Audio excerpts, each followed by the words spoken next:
फुर्सतगंज गांव की सुबह बहुत प्यारी थी। खेतों में ओस की बूंदें चमक रही थी, पक्षियों की चहचहाहट गूंज रही थी और हल्की हल्की ठंडी हवा चल रही थी। गांव के बीच में एक बड़ा सा बरगद का पेड़ था, जिसके नीचे मोटू और पतलू बैठे आलू समोसे खा रहे थे।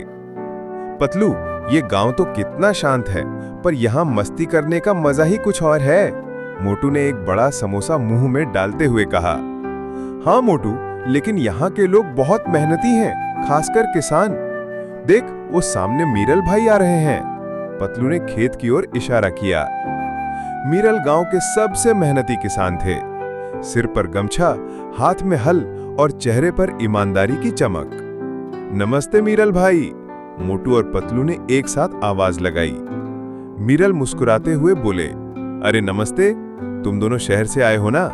चलो आज मेरे साथ खेत में काम करो, देखो असली मेहनत कैसी होती है। मोटू पतलू पहले तो हिचकिचाए, लेकिन फिर मीरल के साथ चल पड़े। खेत में पहुंचते ही मीरल ने उन्हें अलग अलग काम बांट दिए। पतलू को पानी की नाली खोलनी थी और मोटू को बैलों के साथ हल चलाना था। शुरू में मोटू को लगा ये आसान होगा, लेकिन कुछ ही मिनट में उसकी हालत खराब हो गई। अरे ये बैल तो मेरी बात ही नहीं मानते, कभी इधर भागते हैं कभी उधर, मोटू हांफते हांफते बोला। पतलू हंसते हुए बोला, मोटू, ये बैल तुम्हारी तरह ज्यादा खाना नहीं खाते, इन्हें प्यार और धैर्य चाहिए।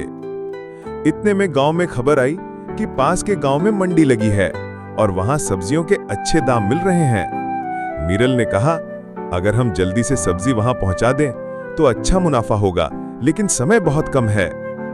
मोटू की आंखों में चमक आ गई। बस इतना सा काम, इसे तो हम कर देंगे। मोटू पतलू ने बैलगाड़ी में टमाटर, आलू, बैंगन भर दिए और मंडी की ओर निकल पड़े, लेकिन रास्ते में गाड़ी कीचड़ में फंस गई। पतलू घबराया, अब क्या करे, समय निकल जाएगा। मोटू ने सोचते हुए कहा, पतलू चल समोसे की ताकत दिखाते हैं। दोनों ने बैलगाड़ी को जोर लगाकर बाहर निकाला और मंडी की ओर दौड़ पड़े। समय पर मंडी पहुंचने के बाद सब्जियां अच्छे दाम पर बिक गईं। मीरल खुश रुकर बोले, तुम दोनों ने आज मेरी बहुत मदद की। मेहनत का असली सुख इसी में है कि दूसरों के चेहरे पर खुशी आ जाए।